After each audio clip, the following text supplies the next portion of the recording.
السلام عليكم مشاهدي ومتابعي قناة ماركت إيموبيلي طنجة. نتمنى تكونوا في أفضل الأحوال داخل أو خارج أرض الوطن. معكم فؤاد الراضي الواسط العقاري ديالكم، واليوم حنا كنتواجدوا في نواحي مدينة طنجة، وبالضبط في منطقة ديال الحد الغربية. غادي نشوفوا بقعة أرضية للبيع، المساحة ديالها 8300 متر، وكتعتبر منطقة حد غربية واحدة من أجمل المناطق الفلاحية في ضواحي مدينة طنجة، بحيث كتمتاز بالطبيعة الخلابة وأجواء هادئة. والبقعة الأرضية كتواجد عزيزي المشاهد في قلب منطقة زراعية غنية، وهذا اللي كيخليها تكون مثالية لمختلف الأنشطة الفلاحية مثل زراعة المحاصيل وتربية الماشية. البقعة الأرضية عزيزي المشاهد فرصة استثمارية إذا كنت كتقلب على مشروع زراعي أو بناء منزل في منطقة كتجمع ما بين الجمال الطبيعي والإمكانات الفلاحية. هذه هي الدخلة ديال الأرض عزيزي المشاهد، غادي ندخلوا ونكتشفوها ونعرفوا عليها جميع التفاصيل ديالها. كيف ما كتشوفوا الطريق دايزة حدا الأرض، المساحة ديال 8300 متر. كاين أمامنا الدار اللي كتواجد فوق في وسط الارض. صحيح انها خصها شويه ديال الاصلاحات او الانسان يقدر يعاود يعمل دار واحده اخرى. انا غادي نوريها لكم كذلك من الداخل كيفاش عامله. هذا هو الحد ديال الارض عزيزي المشاهد، كنحاول نوريكم الحد ديالها، الدخله ديالها كيفاش. غادي نمشيو من هذه الطريق هذه نيشان، غادي ندخلوا للدار ومن بعد غادي نتساراو الارض كامله. عندها كذلك واحد المنظر طبيعي جميل كيطلع على البحر اللي كيتواجد بطبيعه الحال قريب من أصيلة وكذلك مدينه طنجة. وللاشاره فمنطقه حد غربيه كتبتعد على مدينه طنجة ب20 كيلومتر، 40 دقيقه عبر السياره على حسب الطريق وكيفاش عامله.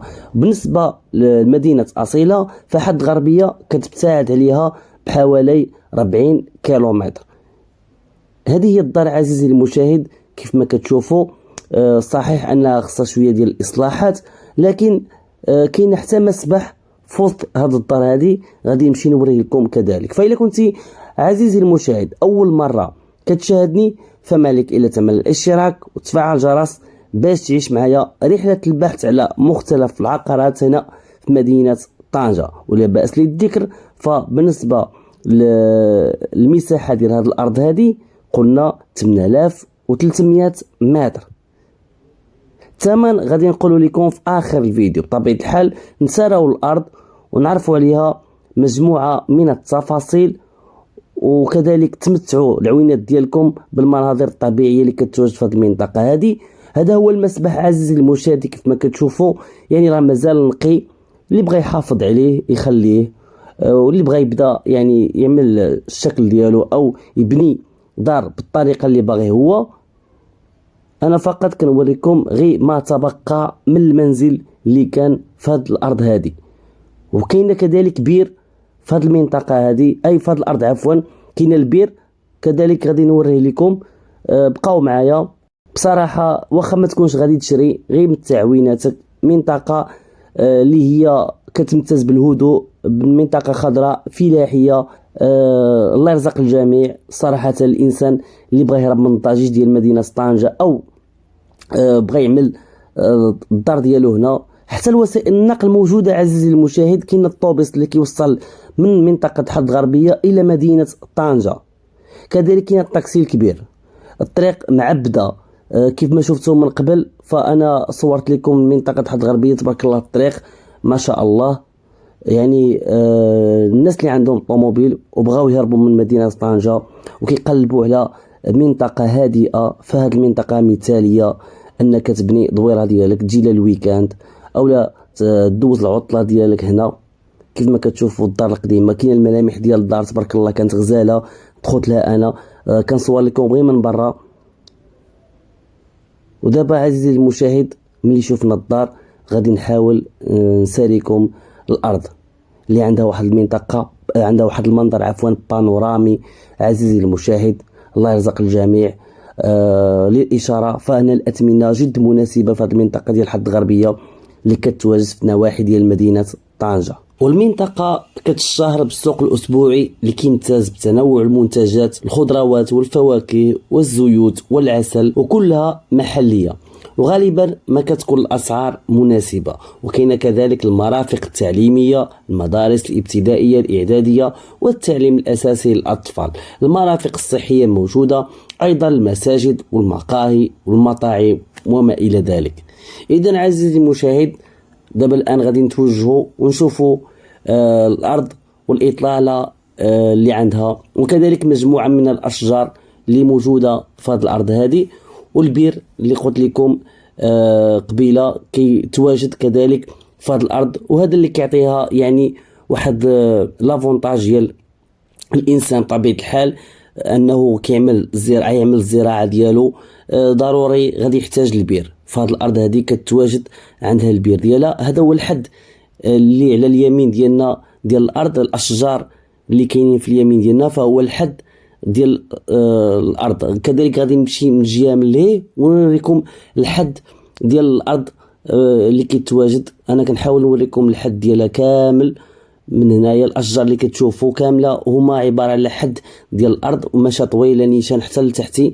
كذلك غادي نهبط لتحت باش نوريكم الحد ديالها من جهة ديال الأرض.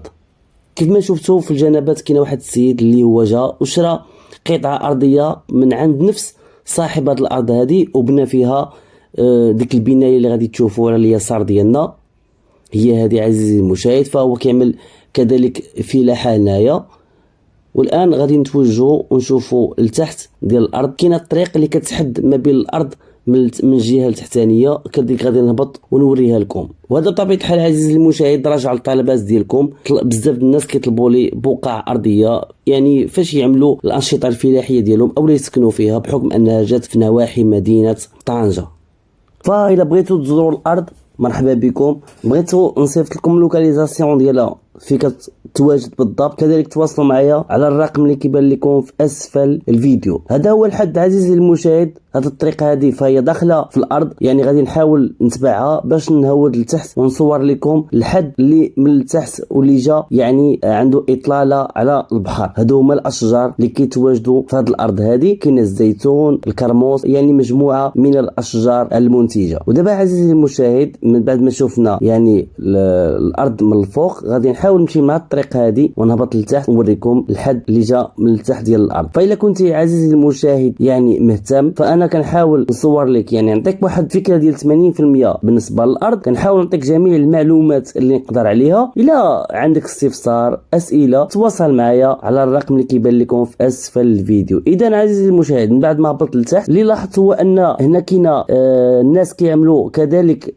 يعني تربيه النحل بالانتاج العسل. كيف ما قلت لكم من قبل كاينه حتى العسل هنا الناس يعني كتمارس هذا النوع من الانشطه تربيه النحل. هذا هو الحد ديال الارض عزيزي المشاهد. وغادي نحاول نوريك الاطلاله اللي كتشوف على البحر، يعني الطبيعه مزيج من يعني الاطلاله على البحر. فهذا هو اللي كيخلي هذه المنطقه تكون عندها هذه الجماليه هذه كيف ما كتشوفوا عزيزي المشاهد. ما تخيلوش الراحه النفسيه اللي حسيت بها من بعد ما كنت يعني في الضجيج وجيت لهذه المنطقه هذه. حسيت بواحد الهدوء وتبارك الله، واحد الريح كيضرب هنا، يا سلام. هذا هو العرض اليوم عزيزي المشاهد. بالنسبه للثمن فهو 180 مليون سنتيم، والثمن قابل للنقاش.